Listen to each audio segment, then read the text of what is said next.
स्वागत है आप सभी का।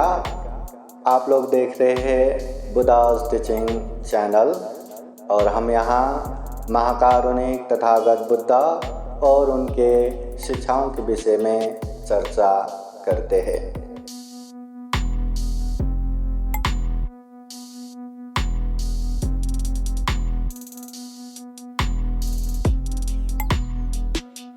सब लोग हाथ जोड़िए और बोलिए साधु साधु साधु। नमो बुद्धाय, नमो धम्माय, नमो संघाय। स्वागत है आप सभी का। आप लोग देख रहे हैं बुद्धास टीचिंग चैनल और हम यहाँ महाकारुणिक तथागत बुद्ध के मानव हित कल्याणकारी धम्म के विषय में चर्चा करते हैं। तो आज विशेष ये परित्राण धम्म देशना कार्यक्रम हम आप लोगों को सम्राट अशोक बुद्ध विहार न्यू हनुमान नगर से दिखा रहे हैं और यहाँ पूजने में भिकवानंद थेरो बंदे जी है, खूब सारे उपासक उपासकाएं हैं। तो आइए आज का ये कार्यक्रम शुरू करते हैं।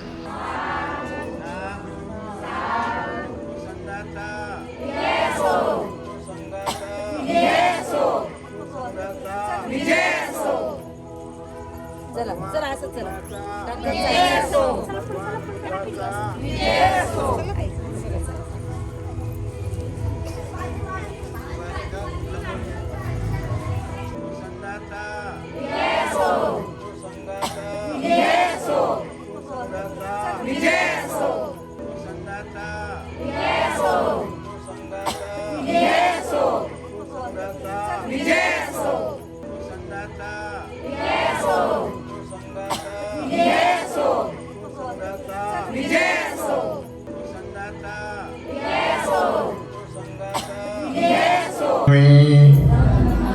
धम्मं नमामि संघं नमामि।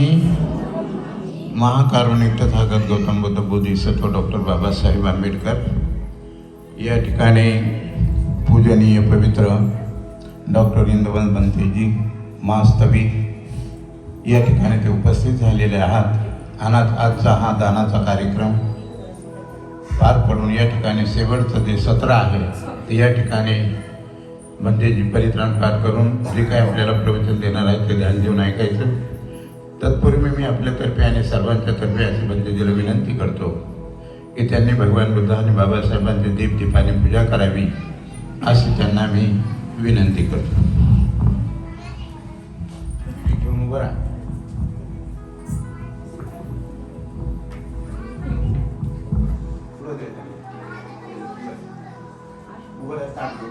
काय दोन मिनिट म्हणा साधु साधु साधु।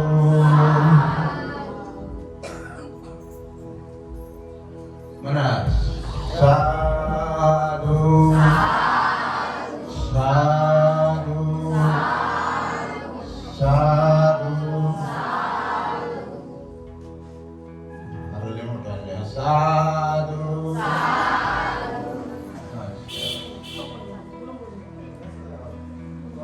साधु साधु। डोळे म्हणा जरा खिडकी तुटल्या पाहिजे। म्हणा साधु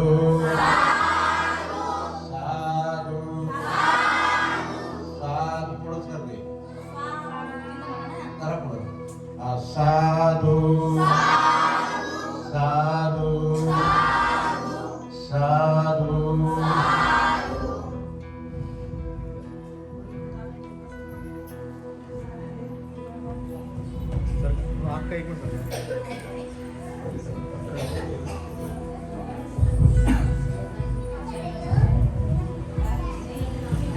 हाँ या ठिकाणी बंदीजी आपला या ठिकाणी जे बंदीजी आहेत त्यांना मी अशी सूचना करतो आपल्यातर्फे या ठिकाणी बंदीजी आपल्याला हे दोन लाईन मध्ये बसवा। 2 लाईन मध्ये बस, पण अशी 3 लाईन कशी झाली? या पुढं पुढे 2 लाईन मध्ये बसून जर चांगलं वाटतं ना. हा, या ठिकाणी मी आपल्यातर्फे आणि माझ्यातर्फे मंत्रीला अशी विनंती करतो की त्यांनी पुढचा कार्यक्रम त्यांनी पार पाडावा, असं मी मंत्रीजीला विनंती करतो.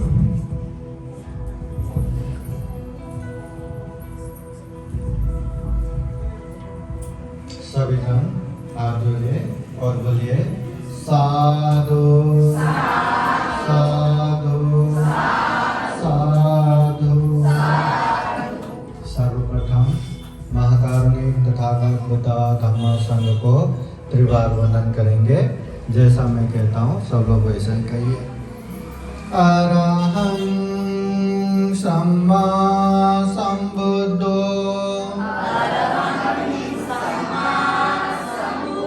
भगवा बुद्धं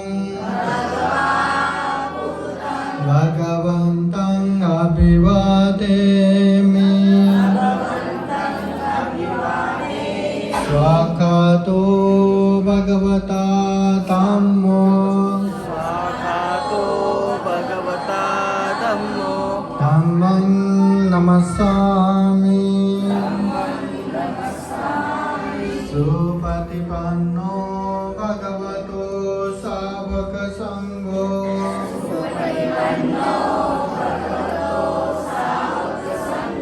संघं नमामि।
संघं शरणं गच्छामि ये शरणगमनं परिपूर्णं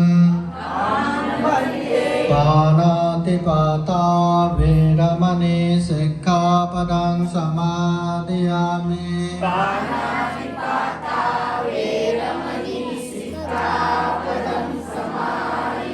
आदिनदाना वेरमणि सिक्खापदं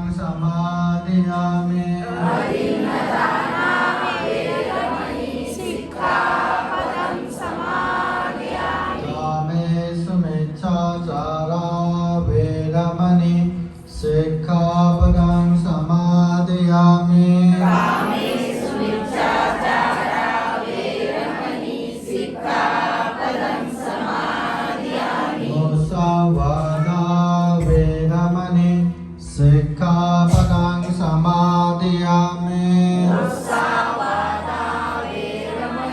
सिक्खापदं समादयामि सुरामेरयो मज्जपमादत्ताना वेरमणि सिक्खापदं समादयामि सूरमेराय मज्जपमादधाना वेरमणि सिक्खापदं समादयामि शरणेन सह पञ्चशीलं धम्मं साधुकं सुरक्षितं कृत्वा अपमादेन सम्पादेत अहं वन्दे साधु साधु साधु बुद्धं नमामि धम्मं नमामि संघं नमामि अहं वन्दामि सर्वदा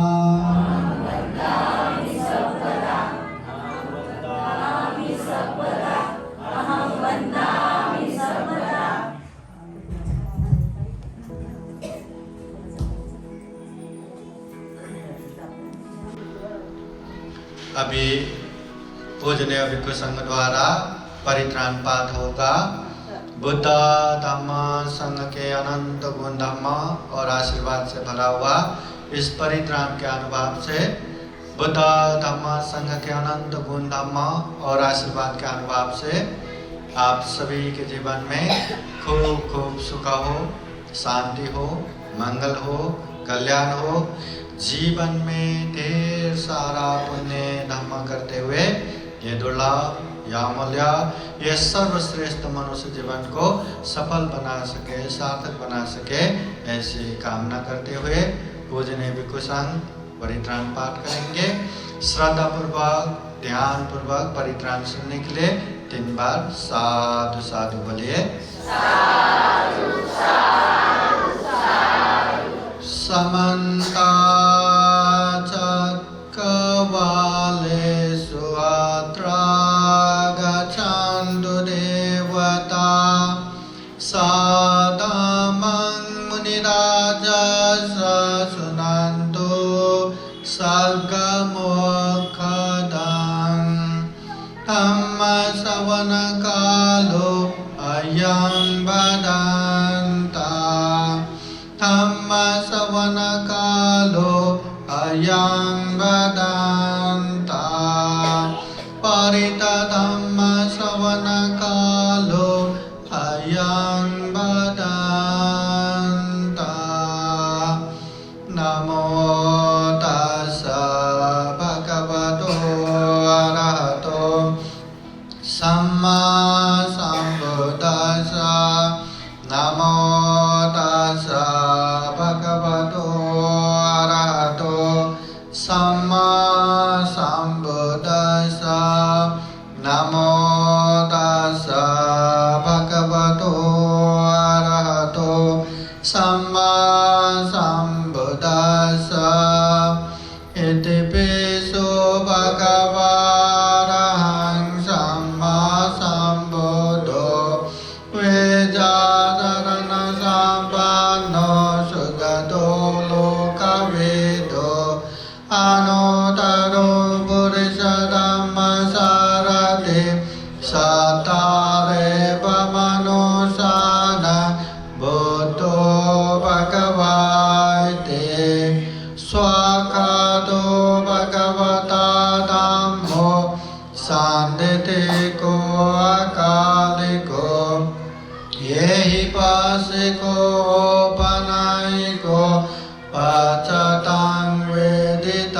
वो विन्यो हेते सुपतिपन्नो भगवतो सावक संघो सुपतिपन्नो भगवतो सावक संघो न्यायपतिपन्नो भगवतो सावक संघो सामीचिपतिपन्नो भगवतो सावक संघो यदिदं चत्तारि पुरुषयुगानि अता पुरुषपुगला एष भगवतो सावक संघो आहुनेयो पाहुनेयो दक्षिणेयो अंजलिकरणेयो अनुत्तरं पुण्यकेतं लोकसाते येतेन सचवचेन सोतिते ओतु सर्वदा येतेन सचवचेन सर्वदुःखा सर्वभय सर्वरोगो विनाशतो येतेन सचवचेन होतु ते जयमङ्गलम् एवं मे सुतं एकं समयं भगवा सावधियं विहरति जेतवने अनाथपिण्डिकासारामे अतको अन्यतरा देवता अभिकन्ताय रतिया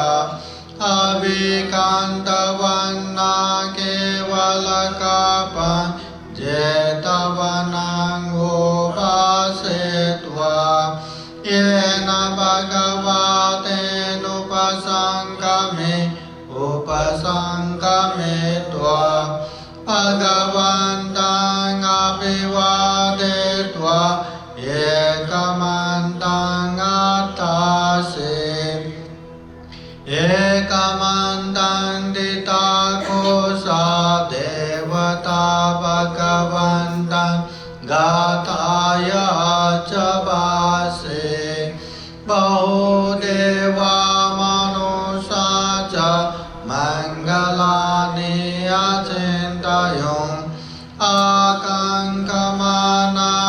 आकाङ्क्षमानसोत्थानं ब्रूहि मङ्गलमुत्तमम् असेवना च बालानां पण्डितानां च सेवना पूजा च पूजनीयानां एतं मङ्गलमुत्तमम् पतिरूपदेशवासो च भोवे च गतपुण्यता अतसम्मावनीति च एतं मङ्गलमुत्तमम् बहुसचञ्चसि पञ्च विनयो च सुशिक्षितो सुभाषिता च या वाचा एतं मङ्गलमुत्तमम् माता पितु उपादानं उत्तरसङ्गो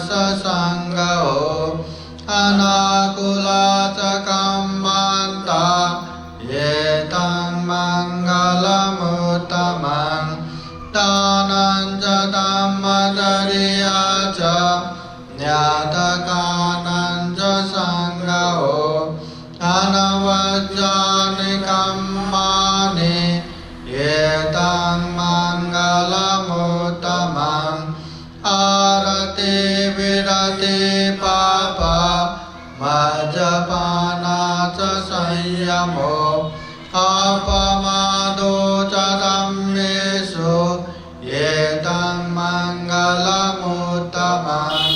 गारवो च निवादो च सन्तुति च कथञ्युता कालेन ธัมมสวนังเยตัมมังกลมุตตมังธรรมติจะโสวะจะสดาสมณานันจะดัสสนังกาเลนะธัมมสากาจาเยตังมังกลมุตตมังทัพพุจะพระมจริยัญจะอริยสัจจานาดัสสนังนิพพานสัจฉิกิริยาจะเยตังมังกลมุตตมังพุทธัสสะโลกธัมเมหิเจตังยัสสนะกัมปติอโศกังวิราจังเขมังเยตังมังกลมุตตมังเอตาดิสานิกัตถวานะสัพพะตามะปะราจิตาสัพพะตะโสติงกัจฉันติตังเตสัมมังกลมุตตมังเตเยเตนะสัจวัจเจนะโสติเตโหตุสัพพดาเยเตนะสัจวัจเจนะสัพพโลกาสัพพวายาสัพพโรโกวินาศตุเยเตนะสัจวัจเจนะโหตุเตจายมังกลังการณียมัตตกุสเลนะยันตังสันตังปะดังอภิสัมเมจาสักโกจุจะสุจุจะสุวัจจุจะสมุตุอนาติมานิสันตุสักโกจะสุปโรจะอาภะเกโจจะสัลละหุกะโหติสันเตนเตรโยจะนิปโกจะอาภะกะโภกุเลสุอนันโนเกโตนาจะกุตังสมาจาเรกินจิเยนะเวนโยปะเรอุปวะไดยงสุขิโนวะเกมิโนวันโตสัพเพสัตตาภวันตุสุขิตาตาเอเกจิปานะภูตาติตัสสาวะตาวราวะอนาวะเสสะติกาวะเยวะมันตาวะมัชฌิมาราสกานุกตุลาเดตาวะเยวะเดตาเยจะดุเรวะสันติอภิดุเรภูตาวะสัมภเวสีวะสัพเพสัตตาภวันตุสุขิตาตานาปโรปรังนิโกเปตานาติมันเยตกาตจินังกันเจญาโรสนาปฏิกสัญญานัญญมัญญาสดุกเมเชยามาตายตานิยัมบุตังอายุสาเยกโพตมนุรักเกเอวัมปิสัพพพุเตสุมานะสังบาปะเออปริมาณังเมตัญจะสัพพโลกัสมิงมานะสังบาปะเออปริมาณังอุตังอโดจติริยัญจะอสัมปาตังอเวรังอสัพพตังเอตังจารังนิสินโนวะสยานโนวายาวตาสวิกตเมโดเยตังจติงอาเรเตยะบรามเมตังวิหารังอิตมาโห येतेञ्चानुपगमशीलवा दर्शनेन सम्पन्नो कामेषु विनयगेदं नहि जातु गवशय्या पुनरेतिते एतेन सचवज्रेण सोतिते होतु सर्वदा एतेन सचवज्रेण सर्वदुःख सर्वभय सर्वरोगो विनाशतो एतेन सचवज्रेण होतु ते जयमङ्गलं दुःखपता च निर्दुःखा भयपता च निर्भया शोकपता च निःशोका वन्तु सर्वे विपानिनो एतावता सम्मेहि सम्पदं पुण्यसम्पदं सर्वे देवानुमोदन्तु सर्वसम्पत्तिसिद्धिया दानं ददन्तु सदाय शीलं रक्षन्तु सर्वदा पावनाविरता भवन्तु गच्छन्तु देवतागता सर्वे बुद्धा बलवता पच्चेकानं च यं बलम् अरहन्तानं च तेजेन रक्षं वन्दामि सर्वशो आकाशता च भूम्याथा देवानागमहिद्दिगा पुण्यं तं अनुमोदयित्वा चिरं रक्षन्तु बुद्धशासनम् आकाशता च भूम्याथा देवानागमहिद्दिगा पुण्यं तं अनुमोदयित्वा चिरं रक्षन्तु धम्मदेशनम् आकाशता च भूम्याथा देवानागमहिद्दिगा पुण्यं तं अनुमोदयित्वा चिरं रक्षन्तु त्वां परान्ते साधु साधु साधु बुद्धं नमामि धम्मं नमामि संघं नमामि अहं वन्दामि सर्वदा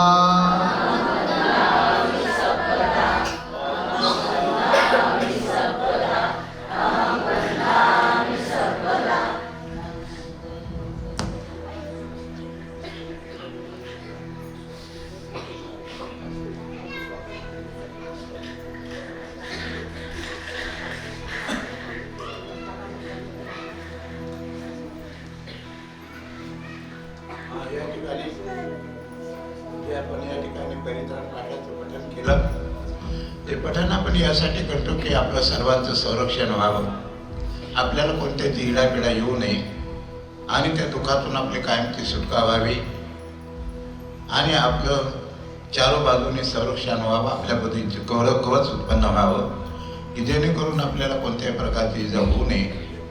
आपली जी काही बिमारी आहेत, अनेक प्रकारचे आपल्याला आजार आहेत, अनेक प्रकारचे संकट आहेत, या संकटातून आपल्याला बाहेर पडण्यासाठी हा परित्राण पाठ आपण घरोघरी घेतला पाहिजे. हे परित्राण पाठ घेतल्याच्या नंतर आपलं एक कवच तयार होतं आणि त्या कवचामध्ये राहिल्याच्या नंतर आपल्याला कोणतेही इडापिडा येत नाही, कोणतंही संकट येत नाही. आलं तरी मात्र ते निघून जातं. म्हणून हा परित्राण पाठ प्रत्येकाने घरी घेतला पाहिजे. आणि अशा प्रकारे जे काय आपल्याला शेजारी पाजारी बोलावता आले तर त्यांना सुद्धा बोलावता आलं पाहिजे. लक्षात आलं? म्हणून अशा प्रकारचे या ठिकाणी पुढचं जे सत्र आहे तर मी अशी सर्व सूचना करतो की या ठिकाणी हे दोन आणि हे दोन या ठिकाणी उभे राहतील आणि पूज्य बंदेजीचं बुके देऊन त्यांचं स्वागत करतील अशी मी त्यांना सूचना करतो. या लवकर तो बघून उठा, हे उठा, पायाखाली तोडू नका, साईडला करा, साईडला टाका, पाठीमागे टाका. हा या, पुढे या. हा सर्वांच्या आधी हात त्यांना जरा हात लावा, सर्वांनी पाठीमागे एक दुसऱ्याच्या पाठीला हात लावा. हा यांना हे सर्वांच्या तर्फे आपण त्यांना बुके देत आहोत, गुच्छ देत आहोत. म्हणा सर्वांनी साधू साधू साधू.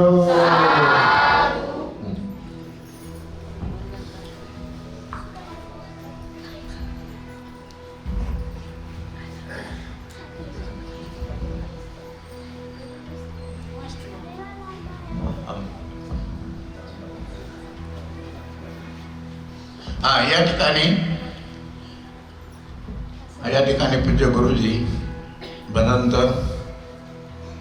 डॉक्टर इंदवंसजी महास्तवी हे पुढे आपल्याला धम्मदेशना देऊन आपल्याला उपकृत करतील असे मी आपल्यातर्फे आणि माझ्यातर्फे बंतेजीला विनंती करतो की बंतेजीने आम्हाला धम्मदेशना देऊन आम्हाला उपकृत करावं अशी आपल्यातर्फे मी बंतेजीला विनंती करतो की आपण धम्मदेशना या ठिकाणी द्यावी अशी सर्वांच्या तर्फे मी बंतेजीला विनंती करतो.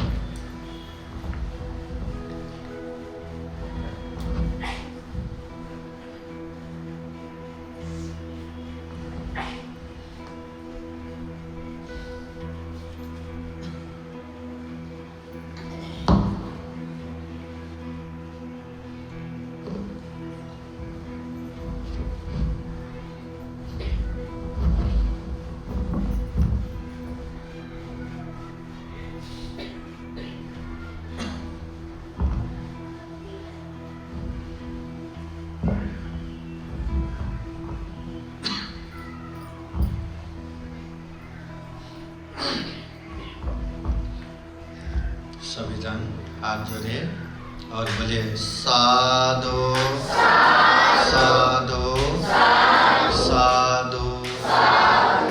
समन्ता चक्रवालेषु अत्र गच्छन्तु देवता सततं मुनिराजस शृण्वन्तु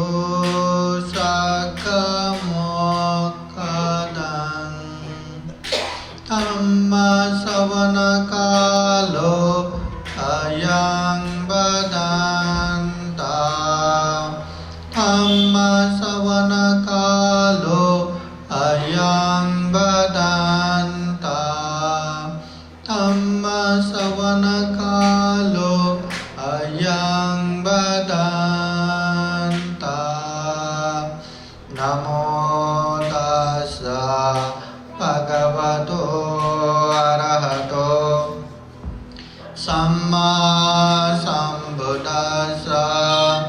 नमो तस्सा भगवतो अरहतो सम्मा सम्बुद्धास्सा. नमो तस्सा भगवतो अरहतो सम्मा सम्बुद्धास्सा. सर्वप्रथम महाकारुण्य तथागत भगवान बुद्ध को त्रिवार वंदना. महाकारुण्य तथागत बुद्ध द्वारा देशित सुआख्यात धम्म को त्रिवार वंदना. महाकारुण्य तथागत बुद्ध के आर्य श्रावक संघ को त्रिवार वंदना. परम पूजनीय बोधिसत्व डॉक्टर बाबा साहब अम्बेडकर आज के विशेष कार्यक्रम में उपस्थित पूजनीय भिक्षु संघ, उपासक उपासिकाएं तथा प्रत्यक्ष अप्रत्यक्ष जुड़े हुए संपूर्ण श्रद्धा संपन्न बुद्धि संपन्न उपासक उपासिकाएं. अभी अभी हमने महाकारुणिक तथागत बुद्ध धम्म संघ के अनंत गुण धम्म और आशीर्वाद से भरा हुआ परित्राण पाठ श्रवण किया. ये परित्राण बुद्ध का आशीर्वाद है, धम्म का आशीर्वाद है, संघ का आशीर्वाद है। एक समय तथागत बुद्ध से पूछते हैं, अगर ये परित्राण बुद्ध धम्म संघ का आशीर्वाद है तो क्या ये परित्राण सभी को लगता है क्या? ये परित्राण का आशीर्वाद सभी को प्राप्त होता है क्या? आप लोगों को क्या लगता है? ये परित्राण का आशीर्वाद सबको लगता है या किसी किसी को ही लगता है? सबको लगता है। महाकारुणिक तथागत बुद्ध कहते हैं, उपासक, ये परित्राण पाठ का आशीर्वाद सबको नहीं लगता। जो व्यक्ति श्रद्धा पूर्वक परित्राण पाठ श्रवण करेंगे, बुद्ध के प्रति श्रद्धा है, धम्म के प्रति श्रद्धा है, संघ के प्रति श्रद्धा है। श्रद्धा मतलब अंदर से विश्वास है, बुद्ध धम्म संघ के प्रति विश्वास है, और इसमें भी विश्वास है कि जो हम ये परित्राण सुन रहे हैं ये बुद्ध वाणी है, ये बुद्ध का उपदेश है। बुद्ध बनने के बाद गांव नगर जनपद देश देशांतरचारिका करते हुए जितने भी अच्छे अच्छे उपदेश दिए, उन्हीं उपदेशों का ये सार संक्षेप संग्रह ये परित्राण है, ये शुद्ध है।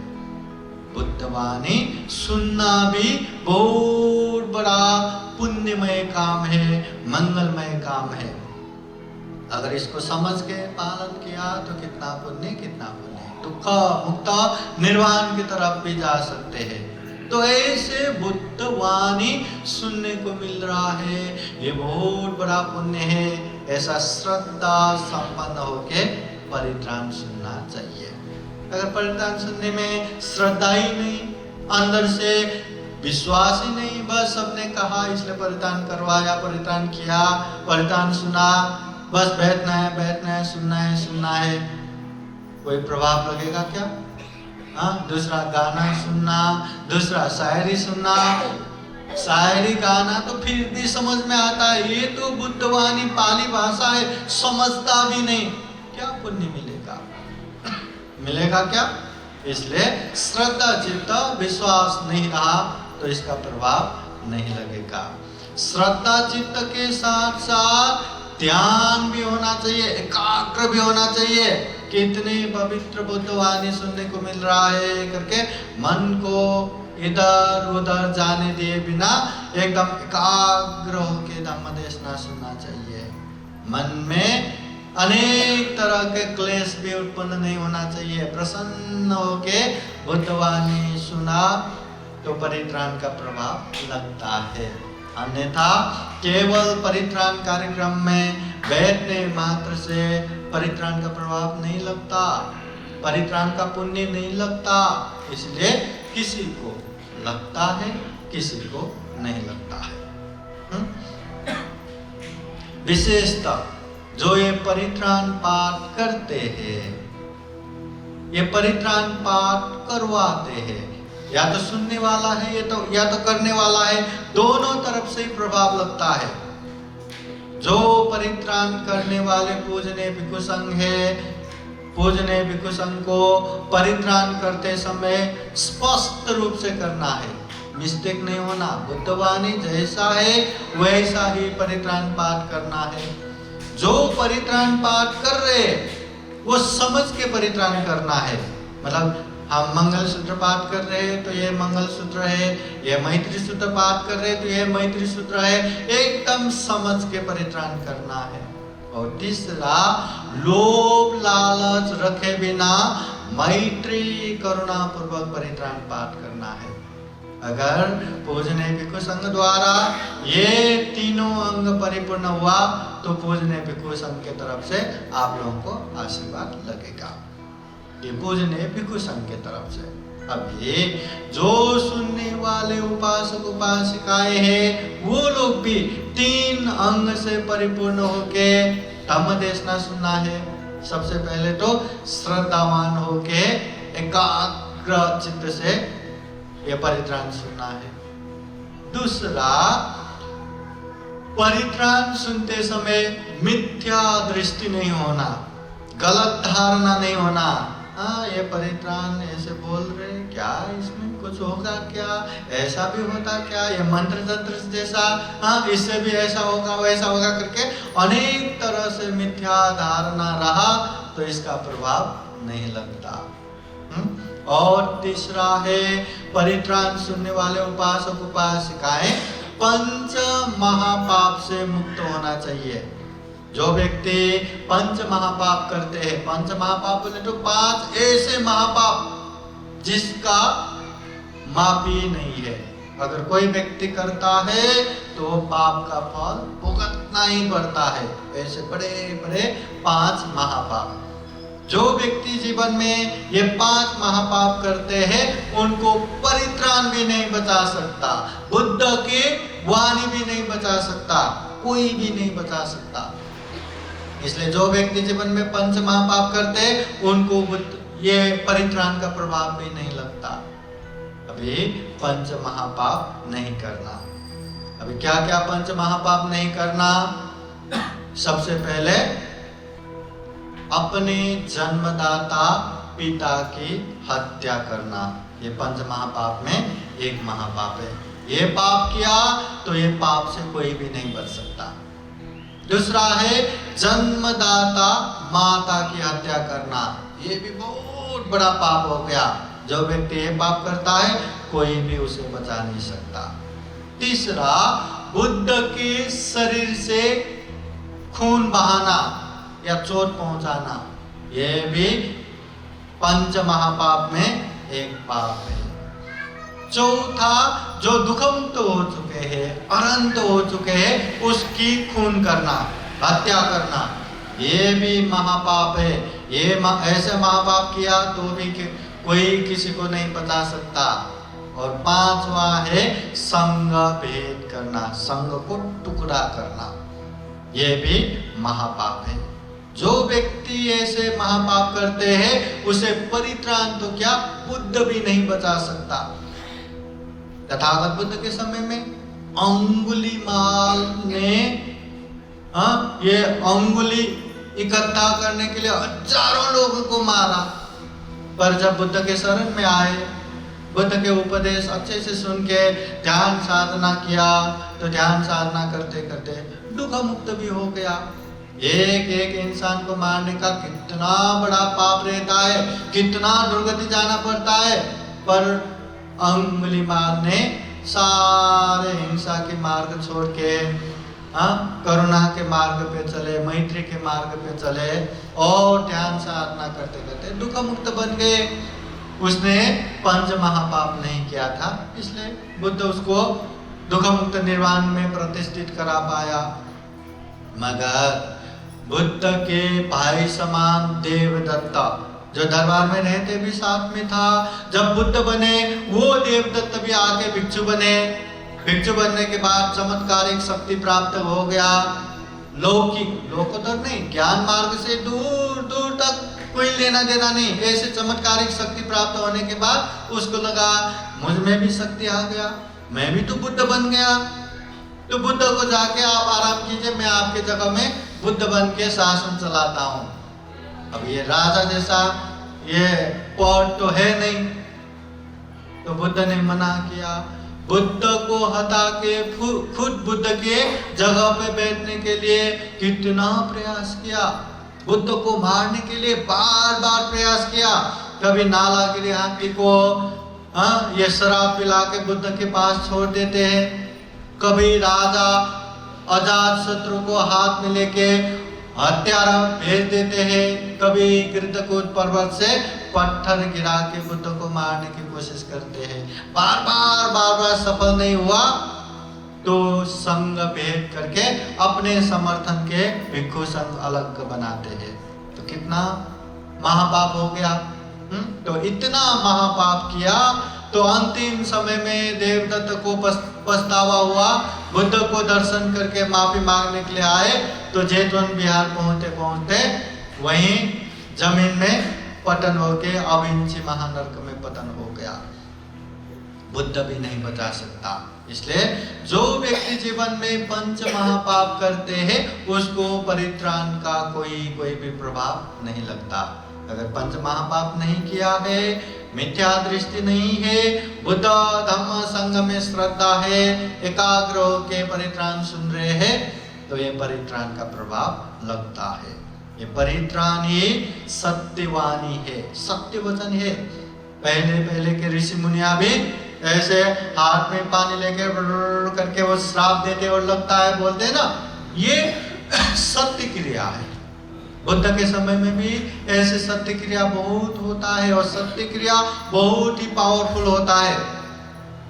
जब एक उपासिका ये प्रसूति हो रही थी कि बच्चा जन्म दे नहीं पा रहे थे, क्या करूं, उसके माता जी यहाँ वहाँ देखते हैं तो एक भिक्षु देख के उसको ही बुला के आप कुछ कीजिए, वही अंगुलीमाल भिक्षु।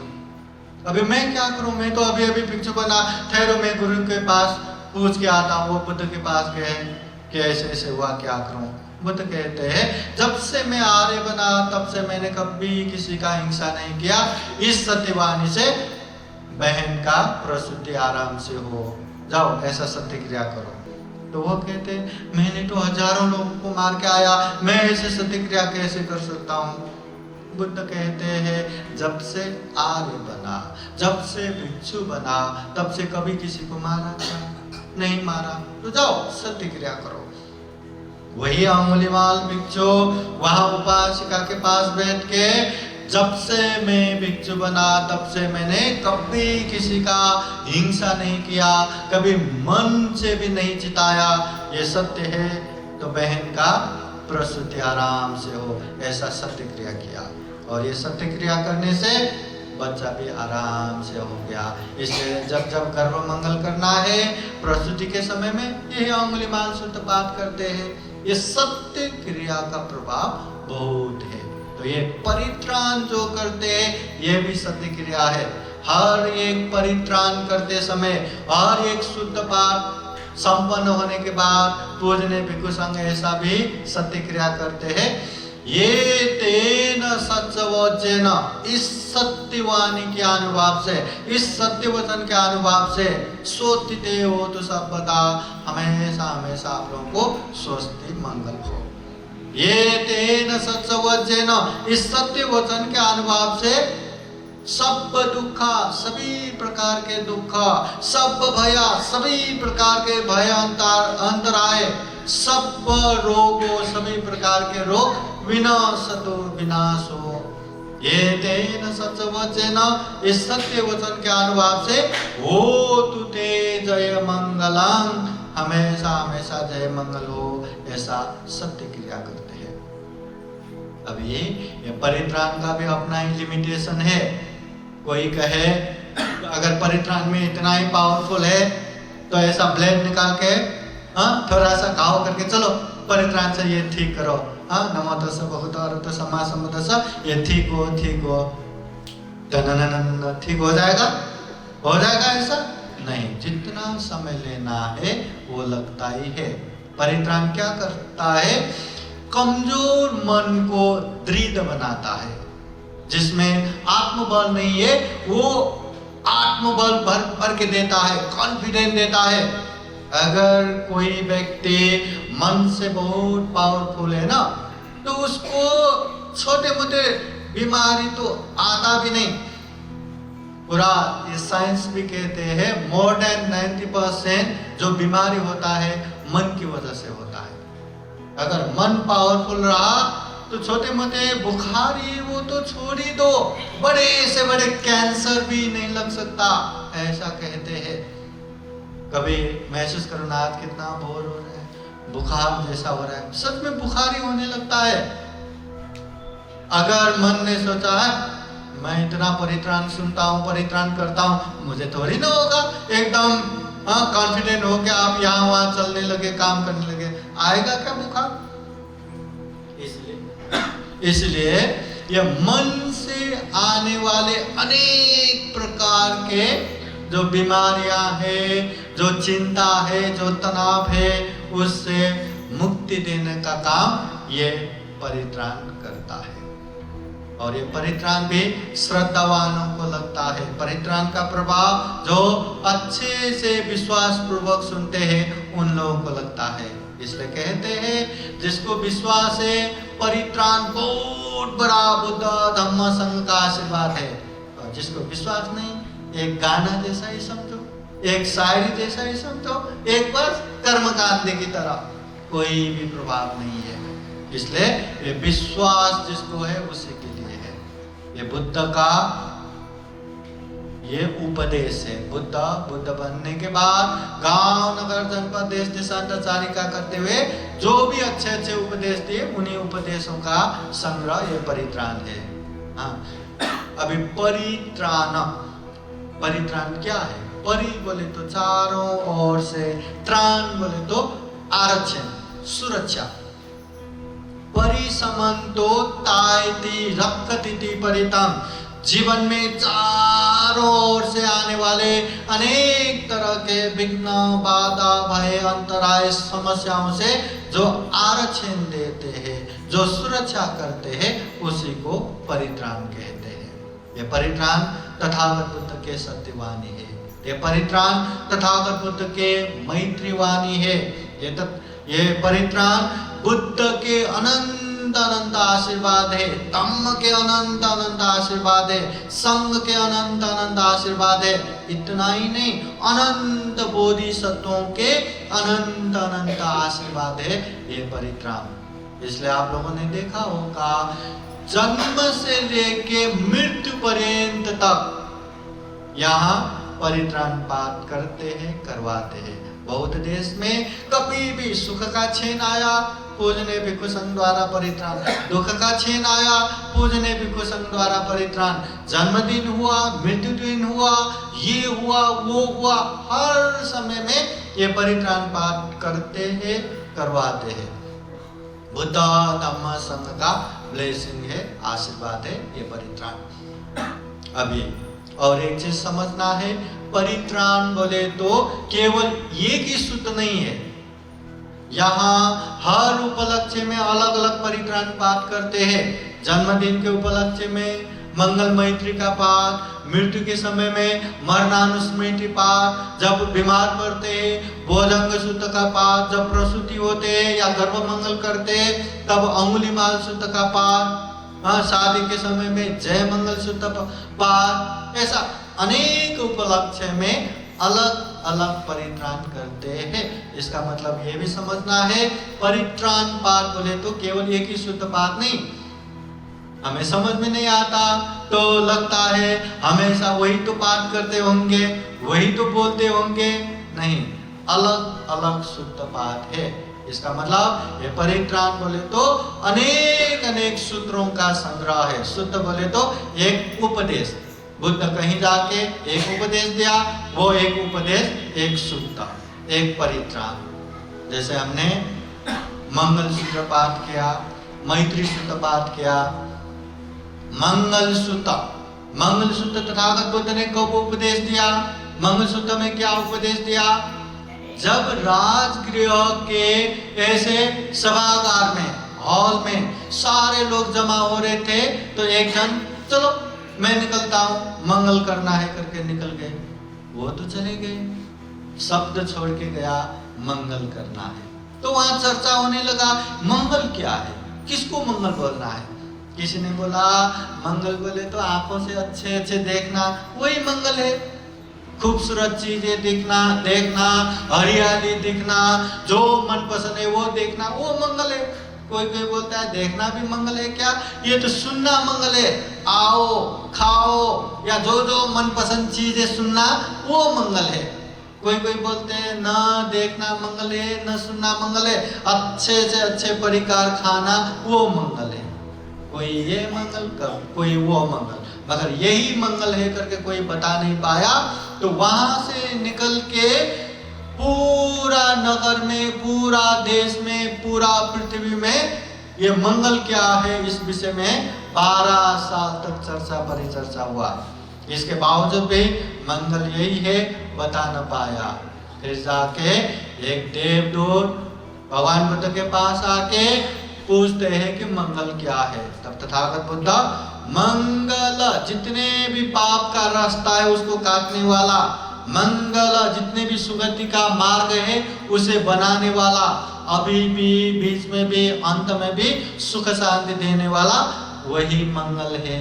तो इस प्रकार के मंगल तथागत बुद्ध ने 38 प्रकार के मंगल बताया।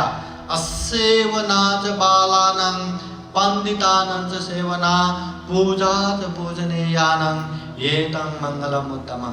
बाल मूर्खों का संगत नहीं करना ये मंगल है, पूजनीय व्यक्ति का पूजा करना ये मंगल है, पंडित जन की संगत करना ये मंगल है।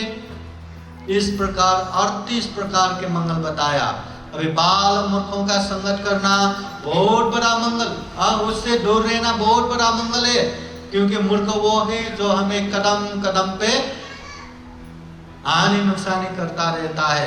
कहते हैं सांप भी रहा ना, सिर्फ एक बार डसता है अपने रास्ते चला जाता है, मगर मूर्ख वो है जो कदम कदम पे डसते रहता है, कदम कदम पे हमारा हानि नुकसानी करता रहता है।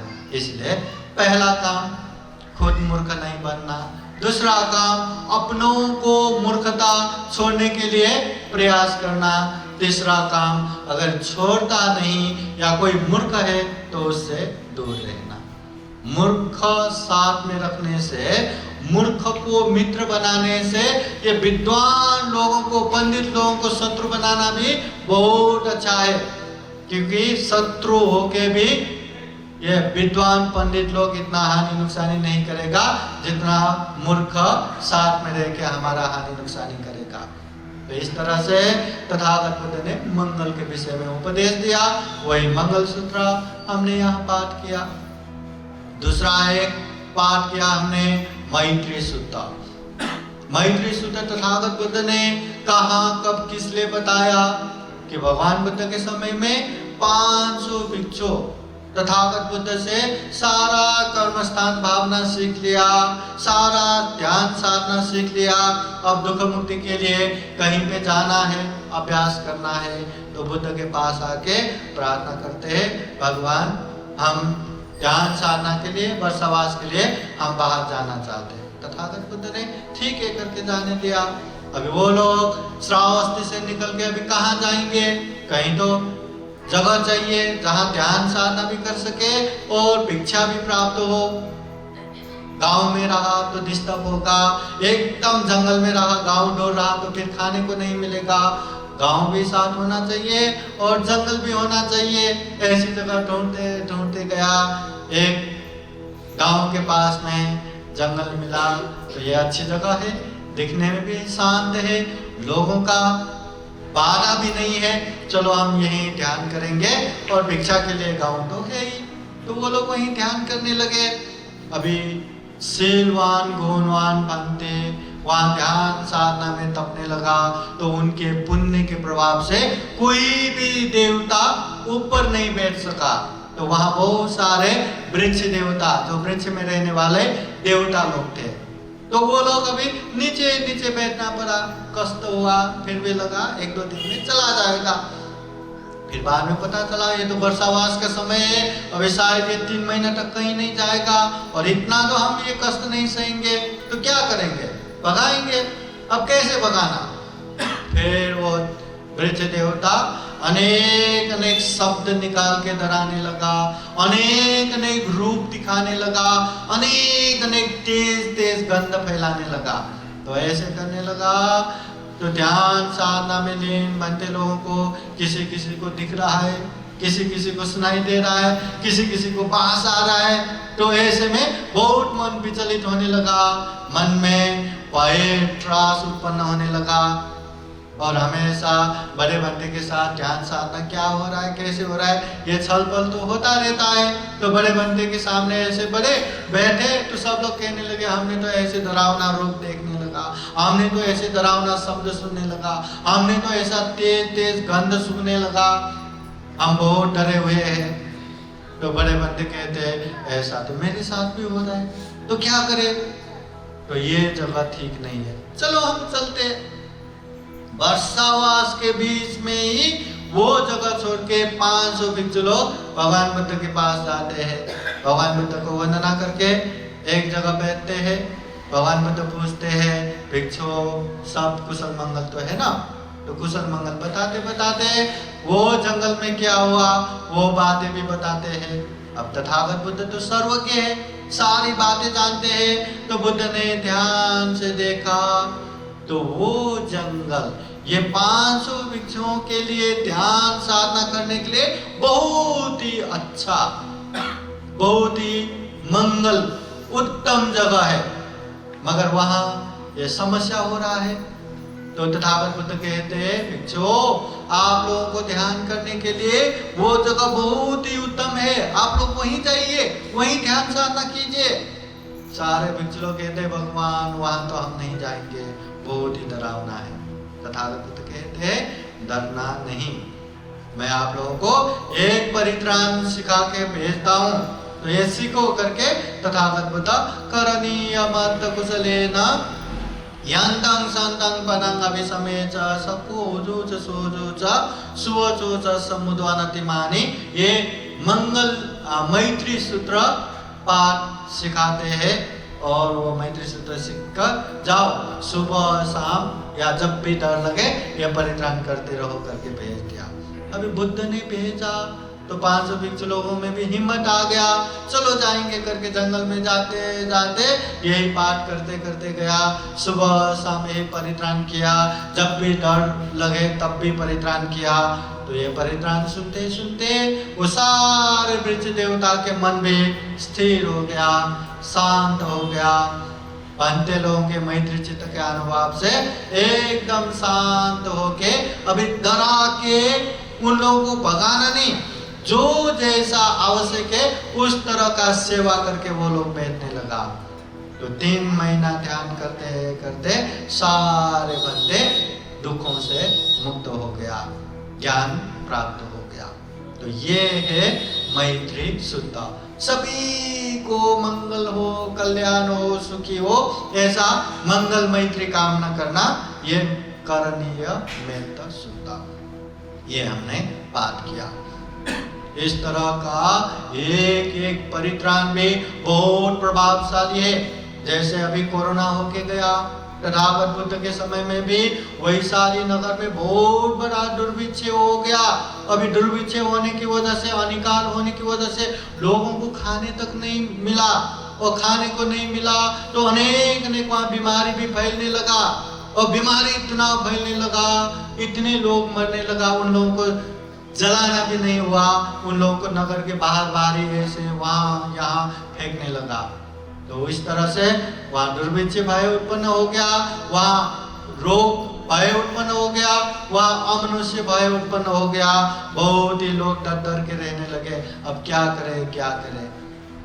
तो ऐसे में यहाँ वहाँ ये करेंगे वो करेंगे, ऐसा सलाह करते करते करते बाद में चलो तथागत बुद्ध के पास जाएंगे, बुद्ध कोई ना कोई समाधान कर ही लेंगे। तो तथागत बुद्ध के पास जाते तो तथागत बुद्ध उन लोगों को यानी भूतानि समागतानि भूमानि वा यानि वान्तलिके तथागतं देव मनुष्यान, ये जो रतन सूत्र है, बुद्ध रतन, धम्म रतन, संघ रतन का ये रतन सूत्र है, ये पाठ तथागत बुद्ध आनंद भिक्षु को सिखाते हैं। और आनंद भिक्षु वो वैशाली नगर में आके हाथ में जल लेके जल छिड़कते नगर परिक्रमा करते करते परित्राण करते हैं।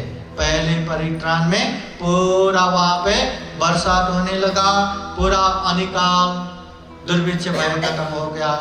फिर दूसरे चक्कर में वो परित्राण के प्रभाव से पूरा ये बीमारी भी चला गया। तीसरे परित्राण में पूरा अमनुष्य भय भी खत्म हो गया।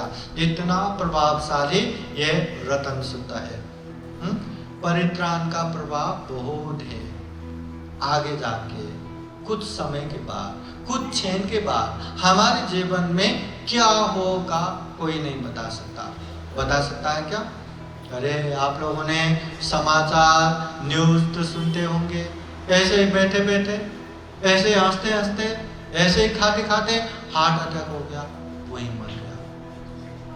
कोई कोई तो ऐसे मंच में, जैसे हम प्रवचन करते हैं ना, ऐसे मंच में प्रेजेंटेशन दे रहा है, वही छाती पकड़ा, गिर गया, मर गया।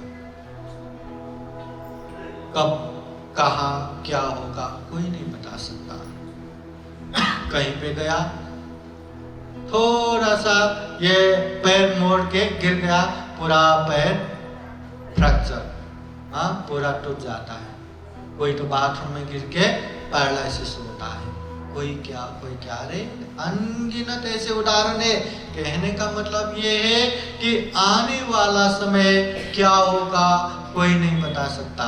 देखा अनदेखा, जाना अनजाना, हमारे जीवन में क्या ऐसी समस्या आने वाला है कोई नहीं बता सकता। इसलिए जाना अनजाना, देखा अनदेखा, अनेक भय अंतराय विघ्न बाधाओं से आरक्षण के लिए, सुरक्षा के लिए ये परित्राण हमें करते रहना है, ये परित्राण हमें सुनते रहना है। ये बुद्ध का, धम्म का, संघ का सुरक्षा कवच है।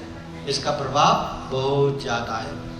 जीवन में ऐसे लोग भी मिलते हैं जो रात भर महापरित्राण किया या दिन भर महापरित्राण किया और गाड़ी में वापस आ रहा था तो गाड़ी का ब्रेक फेल हो गया, इतना फास्ट जा रहा था, मृत्यु निश्चित था, पर कहीं पे ठक्कर लग के आराम से गाड़ी रुक गया, किसी को कुछ भी नहीं हुआ। कोई तो एक उपासक तो ऐसा भी कहते हैं कि वो अपने समय में ये महापरित्राण हो रहा था, वो सुनते सुनते ऐसे गैलरी में बैठ रहा था, वहीं से भुक गिर गया 3-4 माले से नीचे। अभी गिरने के बाद या तो मर जाता, या तो हाथ पैर टूट जाता, या तो बहुत बड़ा सजाया होता ना, पर ऐसे भुक गिर गया, उठा, कुछ भी नहीं हुआ, फिर से आके परित्राण सुनने लगे। मतलब कितने बड़े बड़े मुसीबत भी एकदम छोटे छोटे में खत्म हो जाता है। इसलिए ऐसा आशीर्वाद, ऐसा आरक्षण हमेशा हमेशा हमारे जीवन में होना चाहिए। आगे जाके क्या होगा हमें पता नहीं, हम जो भी कर रहे हैं उसके लिए भी आशीर्वाद चाहिए। पढ़ने वाले को, काम करने वाले को, कमाने वाले को, घर में बैठने वाले को, बाहर रहने वाले को, हर किसी को बुद्ध धम्म संघ का आशीर्वाद चाहिए, और वो आशीर्वाद ये परित्राण है। अभी एक परित्राण का प्रभाव कितना है ये जानने के लिए एक मोर शुद्ध पाठ भी है, और मोर जातक, एक जातक कथा भी है, यही जातक कथा मोर। हाँ, ये कहानी में एकदम संक्षिप्त में आप लोगों को बताता हूँ कि परित्राण का प्रभाव कितना है। पहले पहले बोधिसत्व एक मोर होके जन्म हुआ था। मोर वो इतना सुंदर स्वर्णमय था, इतना अच्छा होने की वजह से अभी जितना अच्छा हुआ उतना खतरा रहता है, शिकार करने की खतरा रहता है। तो वो जंगल से उड़ के 3 जंगल पार करके हिमालय पर्वत के सुंदर जगह पे वहां रहने लगा। बहुत ही सुंदर, बहुत ही अट्रैक्टिव, बहुत ही सुवर्णमय, पंख भी पूरा सोने के जैसे सुवर्णमय, तो वहां रह रहा था। एक समय वहां एक शिकारी आ गया, कहां से शिकारी घूमते घूमते वहां पहुंच गया। अरे ये तो बहुत बड़ा, ये स्वर्ण मोर है, इसको पकड़ूंगा, इसको राजा के पास लेके जाऊंगा तो बहुत बड़ा पैसा मिलेगा, बहुत बड़ा इनाम मिलेगा करके वो मोर को पकड़ने के लिए खूब प्रयास किया। जहां जहां मोर जाने की संभावना है सब जगह पे वहां जाल रख दिया, पासा रख दिया, कितना शिकार करने की कोशिश किया, पर कभी भी सफल नहीं हुआ। मोर वहीं पे चलते थे जहां पे जाल नहीं है, जहां जहां जाल रहता है वहां से दूर दूर ही चलते थे। इसका कारण ये भी है कि ये स्वर्ण मोर हमेशा सुबह सुबह परित्राण करते थे। एक पंछी होके भी परित्राण करते थे, और ये परित्राण के अनुभव से दिन भर में आने वाले हर समस्याओं से आरक्षण हो, ऐसा अधिष्ठान करके वो यहाँ वहाँ विचरण करते थे। और रात होते होते, सूर्य अस्त होते होते फिर एक बार परित्राण करते थे कि इस परित्राण के अनुभव से ये रात में मुझे कोई भी विघ्न बाधा ना आए करके वो अधिष्ठान करके सो जाते थे। इसलिए सुबह शाम परित्राण करने से वो शिकारी कितना प्रयास किया, पकड़ ही नहीं पाया। जहां जाल रखते हैं वो जगह छोड़ के चलते थे। तो शिकारी बहुत ही गुस्सा हो गया, पकड़ ही नहीं पाया। फिर वो आके अपने पुत्र को बताया कि ऐसे ऐसे जगह पे सुवर्ण मोर रहते करके बता के गया। और इधर ये राजा के महारानी बहुत ही सुंदर, बहुत ही खूबसूरत, वो महारानी को एक दिन सपना आया कि सपने में सुवर्ण वर्ण के मोर आके उसको उपदेश दे रहे थे, उसको बातें बता रहे थे। तो वो सपना देखा तो उसको इच्छा हुआ वाकई में ऐसे ही सुनने को। अभी महारानी है ना, महारानी है तो पावर है ना, शक्ति है, पैसा है, दान है, सब चीज परिपूर्ण है, तो इच्छा हुआ तो पूरा करेंगे। तो राजा को बोला मैंने ऐसे ऐसे सपना देखा, मुझे सुनना है। राजा कहते हैं महारानी ये क्या कह रही हो, कोई पंछी भी ऐसा प्रवचन देगा क्या, और वो भी सुवर्ण वर्ण के मोर इस दुनिया में रहता भी है क्या, ऐसी इच्छा मत करो। तो महारानी कहती है मुझे तो सुवर्ण मोर के प्रवचन सुनना ही है। ऐसा जिद करने के बाद अभी राजा भी क्या करेंगे, उसने पूरा दरबार बिठाया, सबको पूछा कि आप लोगों ने कहीं कहीं से भी सुवर्ण वर्ण के मोर के विषय में सुना है क्या, दुनिया में ऐसे सुवर्ण मोर भी होते हैं क्या। तो दरबार में कोई कोई पंडित हाथ खड़ा करके बोलते हैं ऐसा तो होना तो चाहिए, सुवर्ण वर्ण के मोर होना तो चाहिए। तो होना चाहिए तो किसी को पता है क्या कहाँ है, किसी को पता नहीं। फिर कोई पंडित कहते हैं ऐसी बातें शिकारी लोगों को पता रहेगा। तो राजा कहते ठीक है, जितने भी राज्य में शिकारी है सबको बुलाओ। सबको बुलाया और सबसे पूछा कि सुवर्ण वर्ण के मोर देखा है क्या, सुना है क्या। सब लोगों ने पता ही नहीं, सुना ही नहीं, देखा ही नहीं। पर एक ने हाथ उठाया और उसने कहा मेरे पिताजी ने एक बार कहा था कि ऐसे 3 जंगल पार हिमालय पर्वत के नजदीक बहुत बड़ा अच्छा सा एक वन है, वहां पे सुवर्ण वर्ण के मोर रहते हैं, मैंने ऐसा सुना है। तो ऐसा सुना है तो उसको पकड़ के लाओ, मारना नहीं है, पकड़ के लाओ। कौन जाएगा? तो शिकारी लोग राजा से ज्यादा पैसा मिल रहा है तो मैं जाऊंगा करके सब लोग जाके वो ट्राई मारा, सब उसको पकड़ने की कोशिश किया, पर कोई भी शिकारी सफल ही नहीं हुआ। जहां जाल डालते वहां हटके चलते, जहां चलते हैं वहां डाला तो फिर दूसरे रास्ते में चला जाता। वो परित्राण इतना आरक्षण कर रहा था, न उसका शिकार कर पा रहा था, न उसको जाल में ही कैद कर पा रहा था। ऐसा हो के इतना परेशान, वो पकड़ ही नहीं पा रहा। इधर महारानी अभी सुवर्ण वर्ण के मोर है पता चलने के बाद और आस हुआ कि जल्दी आए मैं उसका प्रवचन सुन लूं। तो वही आस तीव्र होने की वजह से उसको खाने में भी रुचि नहीं हुआ, दूसरे चीजों में भी रुचि नहीं हुआ।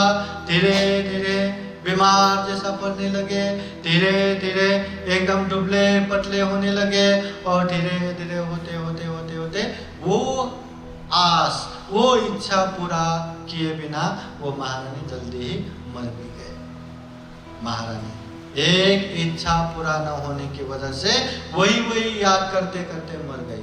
राजा को बहुत गुस्सा आया, इतना गुस्सा आया, सारा गुस्सा तो सुवर्ण मोर में ही निकालना था और पकड़ ही नहीं पा रहे। तो उसने वो सुवर्ण अक्षरों में वहां लिखवाया कि अमोक हिमालय पर्वत के नजदीक वन में एक सुवर्ण वर्ण के मोर रहता है, जो व्यक्ति उसका मांस खाएगा वो अमर हो जाएगा, लिख के वहां एक जगह रखवा दिया। वो राजा मर गया, उसके बेटे राजा बन गया। राजा बनने के बाद पिताजी ने रखा हुआ वो चिट्ठी खोल के देखा, अरे ऐसा लिखा है कि अमुक अमुक जगह पे सुवर्ण वर्ण के मोर है, जो व्यक्ति उसको खाएगा वो अमर हो जाएगा। अब अमर किसको नहीं होना है, कौन मरना चाहते हैं? तो अमर होने के लिए बाकी सारे काम एक जगह पूरा शिकारी दल भेज दिया, जाओ पकड़ के लाओ। पूरा जीवन भर प्रयास करने के बाद भी वो भी पकड़ नहीं पाया, फिर वो मर गया, दूसरा राजा आ गया। ऐसा कर करके 60 राजा तक वो सुवर्ण वर्ण के मोर के पीछे पीछे पड़ा रहा, पर कभी किसी को हाथ नहीं लगा, पकड़ ही नहीं पाया। इसका कारण सुबह परित्राण लेना, शाम का परित्राण लेना, ये परित्राण का आवरण आरक्षण लेके चल रहा था, इसलिए पकड़ ही नहीं पाया। फिर 7वें जन्म के राजा के समय में एक शिकारी आया, बहुत ही विद्वान पंडित, तो उसने मैं पकड़ के लाऊंगा करके गया। तो वहां जाके वन में जाके देखा क्यों पकड़ में नहीं आ रहा है। उसने देखा जहां चलता है वहां पे डाल दे तो दूसरे रास्ते पे चल रहा है, मतलब वो पकड़ नहीं पा रहा, हाथ में नहीं आ रहा, तो कोई ना कोई आरक्षण तो लेता ही होगा। अभी ठीक है, इसको युक्ति से योजना बना के पकड़ना पड़ेगा। फिर वो गांव में आ गया, गांव में दूसरा एक मोरनी उसको लिया और मोरनी को अनेक तालीम दिया, एकदम तेज तेज चिल्लाना और सुंदर डांस करना, नृत्य करना, वो तालीम दिया। और तालीम देने के बाद वही मोर लेके गया, उसके सीटी बजाने से वो मोरनी जोर जोर से चिल्लाने लगा। वो आवाज वो सुवर्ण वर्ण के मोर को पहुंच गया। वो दौड़ा वो भी आया, फिर दूसरा सीटी बजाने से वो मोरनी खूबसूरत डांस करने लगा, नाचने लगा। तो ये देख के वो सुवर्ण वर्ण के मोर उसके प्रति अटैच हो गया, आसक्त हो गया।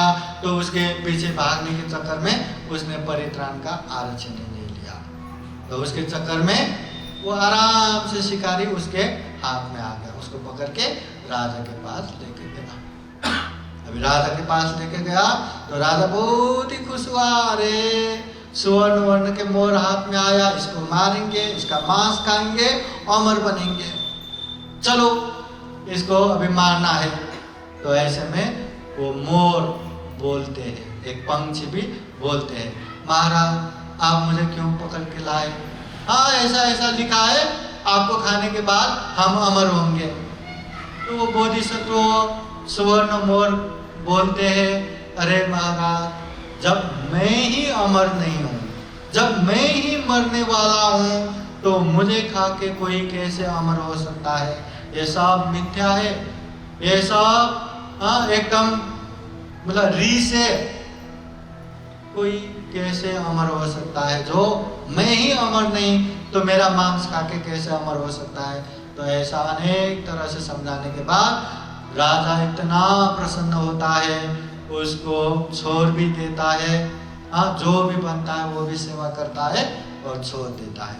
मतलब ये मोर जातक है, ये मोर की कहानी है कि परित्राण की आरक्षण लेने की वजह से उसको कभी भी कोई भी विघ्न बाधा भय अंतराय नहीं आया।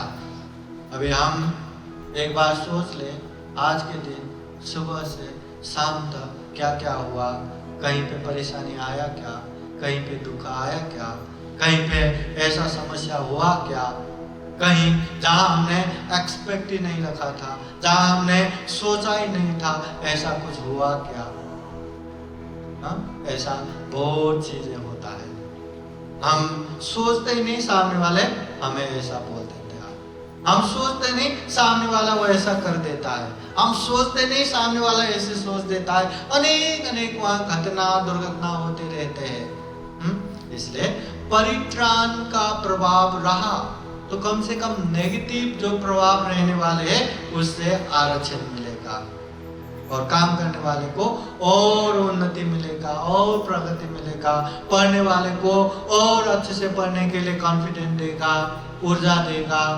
घर में काम करने वाले, बाहर काम करने वाले, पढ़ने वाले, पढ़ाने वाले, हर चीज, हर व्यक्ति के लिए ये परित्राण बहुत बड़ा आशीर्वाद रहेगा। इसलिए ये बुद्ध का आशीर्वाद है, धम्म का आशीर्वाद है, संघ का आशीर्वाद है। जब व्यक्ति माँ के पेट में आते हैं तब से लेके जन्म हुआ या शिक्षण शुरू किया या सगाई हुआ, विवाह हुआ, ये कोई भी मंगल दिन में हो या कोई भी अमंगल दिन में हो, जन्म से लेके मृत्यु पर्यंत तक ये परित्राण का ये श्रवण करना ये बौद्ध देशों में चलता ही रहता है। परित्राण पाठ करते हैं, करवाते हैं, तो ये है परित्राण। इसलिए हमें भी कभी भी अच्छा हुआ, चलो बुद्ध धम्म संघ का आशीर्वाद लेते हैं, परित्राण पाठ। कभी बुरा हो रहा है, चलो बुद्ध धम्म संघ का आरक्षण लेते हैं, परित्राण पाठ। श्रद्धा रहा, विश्वास रहा, परित्राण बहुत बड़ा आशीर्वाद है बुद्ध धम्म संघ का। अगर विश्वास नहीं, आस्था नहीं, तो जाने दो, जो विश्वास है उसके लिए काम है, जिसको विश्वास नहीं उसको काम का नहीं है। इसलिए परित्राण, जिस तरह मरे हुए पेड़ में कितने भी पानी दो वो फिर से जाग नहीं सकता, उसी तरह परित्राण भी जो पंच महापाप करने वाले हैं, जो मिथ्या दृष्टि के है, जिसको श्रद्धा नहीं है, उन लोगों को काम नहीं आता। पर जो श्रद्धावान है, जो मिथ्या दृष्टि नहीं है, जो पंच महापाप नहीं करते, उन लोगों को बहुत बड़ा आशीर्वाद देता है, बहुत बड़ा ऊर्जा देता है। तो ये परित्राण के विषय में बहुत सारी बातें हैं, तो हम जितना जानेंगे उतना हमें श्रद्धा उत्पन्न होगा, विश्वास उत्पन्न होगा, और श्रद्धा विश्वास उत्पन्न हुआ तो परित्राण सुनते रहेंगे, परित्राण का कार्यक्रम आयोजन करते रहेंगे, जीवन में कल्याण होगा, मंगल होगा। परित्राण इस माने में भी मंगल है कि ये बुद्ध वाणी है, बुद्ध वाणी सुनना भी मंगल है, सुनना भी पुण्य है। अगर इसको अच्छे से जान के समझ के व्यवहार में पालन करेंगे तो सभी दुखों से मुक्त निर्वाण तक प्राप्त कर सकते हैं। ये बुद्ध वाणी है, ये परित्राण है। तो हम भी यही कामना करते हैं, जीवन में हम भी बुद्ध का आशीर्वाद लेके चले, धम्म का आशीर्वाद लेके चले, संघ का आशीर्वाद लेके चले। जाना अनजाना, देखा अनदेखा, अनेक तरह के विघ्न बाधा भय अंतरायों से हम सुरक्षित रहे, आरक्षण रहे, और जीवन में ढेर सारा पुण्य धम्म करते हुए ये दुर्लभ अमूल्य ये सर्वश्रेष्ठ मनुष्य जीवन को सफल बना सके, सार्थक बना सके, अंत में जन्म जरा व्याधि मरण से मुक्त निर्वाण तक प्राप्त कर सके, ऐसी कामना करते हुए आज का ये धम्म देशना यही समापन करते हैं। सबका मंगल हो, सबका कल्याण हो, भवतु सब मंगलम। साधु साधु साधु। अंत में आप लोगों को बुद्धवाणी पाली गाथा द्वारा आशीर्वाद देते हैं। आप सभी के जीवन में बुद्ध का आशीर्वाद रहे, धम्म का आशीर्वाद रहे, संघ का आशीर्वाद रहे।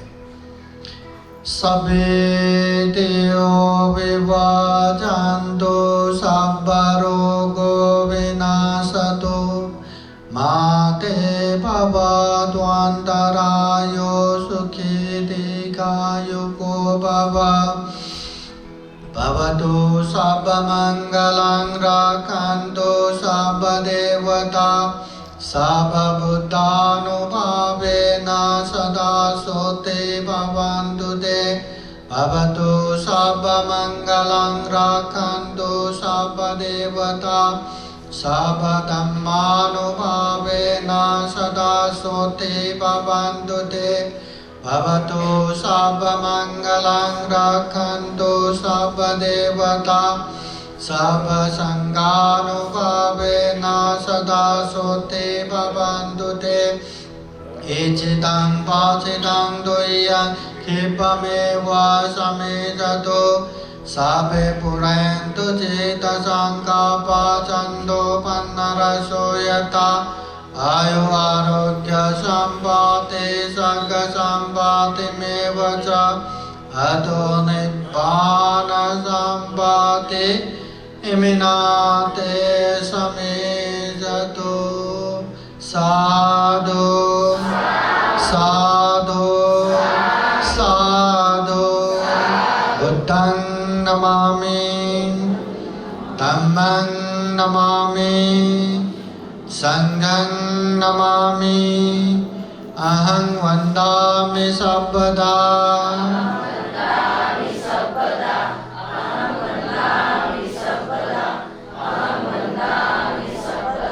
सबका मंगल हो, सबका कल्याण हो, सुखी हो, सुखी हो, सुखी हो। हा म्हणा साधू साधू। हा या ठिकाणी आता परित्राण पाठ झाल्याच्या नंतर शेवटचं एक सत्र आहे, त्याला आपण दानानुमोदन असं म्हणतो।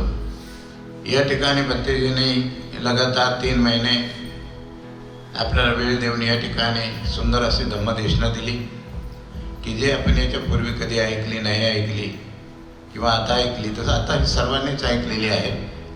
म्हणून आपल्याचं सर्वांचं मंगल व्हावं, आपलं कवचसूर व्हावं, आपल्याला कोणत्याही इडापिडा येऊ नये आणि जे काही संकट आलं ते निवारण व्हावं। जसं मोर आपली मात्र परित्राण पाठ करून अशा प्रकारे किती जगले हे मध्यनजर ठेवून आपण सुद्धा घरोघरी परित्राण पाठ घेतला पाहिजे। आणि केवळ घ्यायचंच नाही तर सगळं साहित्य बरोबर असलं पाहिजे। आपण पाहतो या ठिकाणी परित्राण पाठ जसं या ठिकाणी आपण मांडणी केलेली आहे, अशाच प्रकारची घरी आपल्या मांडणी केली पाहिजे। आणि मांडणी करून भंतेजीला आणल्याच्या नंतर भंतेजी पाहून अगदी प्रसन्न झाले पाहिजे की या ठिकाणी असं भरलेलं पाठ, अशा प्रकारे रांगोळी, अशा प्रकारे वरी जो पाण्याचा ठेवलेला आपण माठ आणि त्या ठिकाणी परित्राण पाठ पाधा धागा, अशा प्रकारे प्रसन्न वातावरण जे काय आपल्याला दान देतं ते एका प्लेटमध्ये, फळं एका प्लेटमध्ये, फुलं प्लेटमध्ये, अशा प्रकारची तयारी करायची। नाही तर कधी कधी आम्ही जातो परित्राण पाठला तर फुलंच नसतात, कधी कधी जातो तो कधी हारही नसतो, कधी कधी जातो तो मांडणी बरोबर नसते। तर असा परित्राण पाठ काही कामाचा नाही, लक्षात आलं। म्हणून हे जे परित्राण पाठ या ठिकाणी मी सजवलेलं आहे, हे केलेलं आहे, ते सर्वांनी पाहायचंय। आणि आपल्या घरी जर परित्राण पाठ असला याच्यामध्ये कोणत्याही प्रकारची कमतरता नसू नये याची काळजी सर्वांनी घ्यायची। म्हणा साधू साधू। या ठिकाणी आता सत्र जे आहे त्याला अनुमोदन म्हणतात, म्हणून हे अनुमोदन सुद्धा भंतेजी या ठिकाणी करतील अशी मी भंतेजीला विनंती करतो। आनंद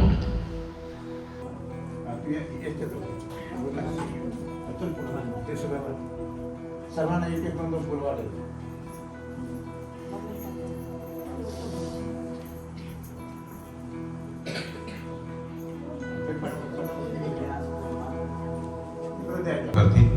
सर्वांनी मात्र गुडघ्यावर बसायचं आहे आणि जे समोरचे आहे ये पुढे, हा विजय पुढे।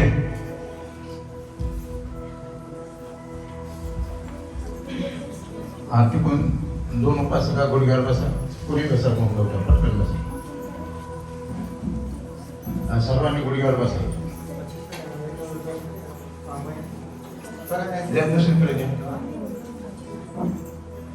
थोडंसं व्यवस्थित राहा। हा या ठिकाणी भंतेजींना मी अशी आपल्यातर्फे विनंती करतो की भंतेजींनी दानाचं अनुमोदन करावं, असे मी भंतेजीला आपल्यातर्फे विनंती करतो। दान अनुमोदन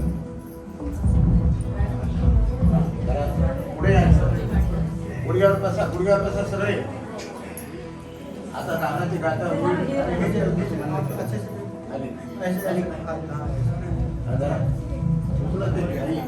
पुढे अरे सगळे हात लावा, एक पाठीला सगळ्यांच्या पाठीला हात लावा, सर्वांच्या पाठी।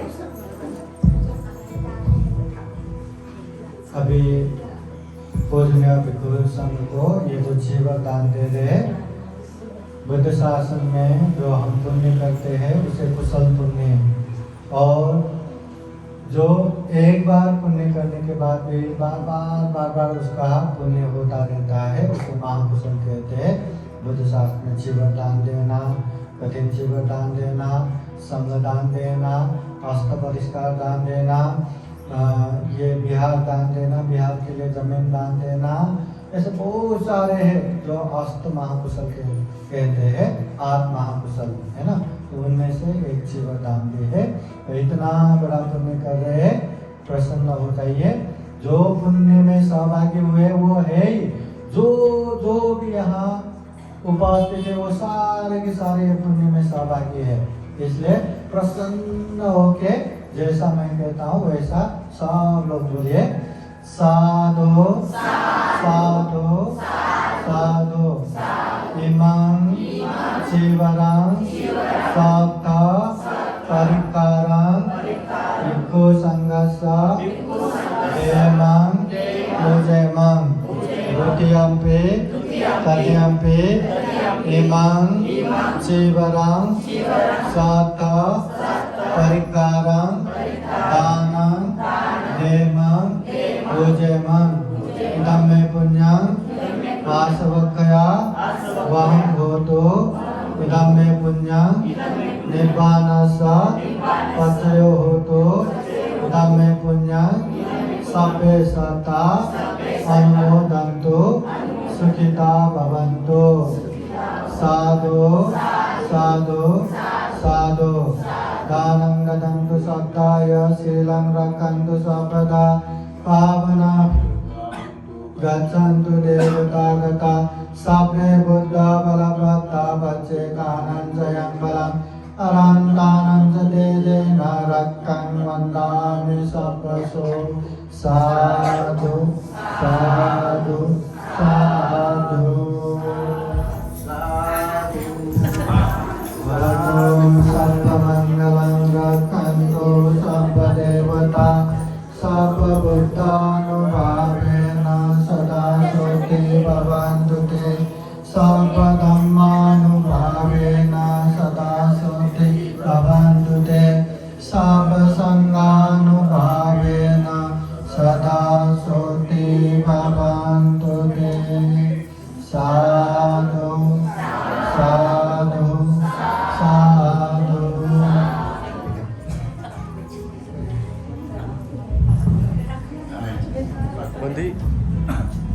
म्हणा सर्वांनी म्हणा साधू साधू।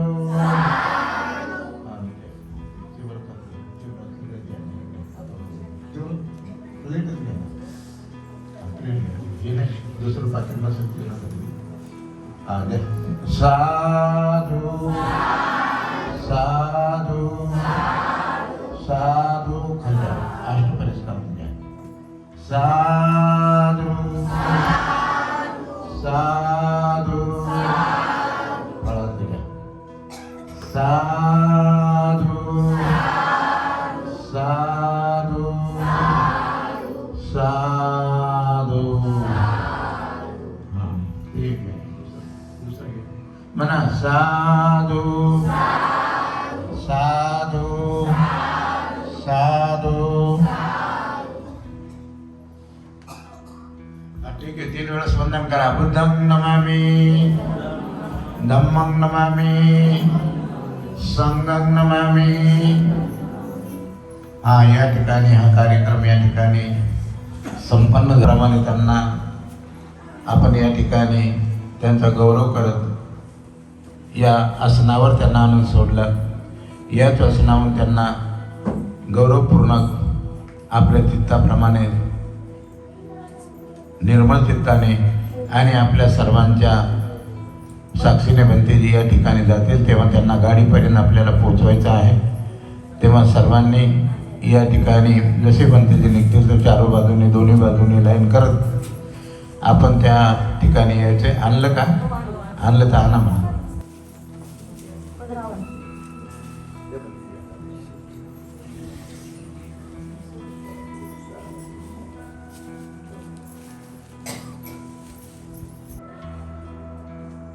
साधु साधु साधु साधु साधु बुद्धं नमामि धम्मं नमामि संघं नमामि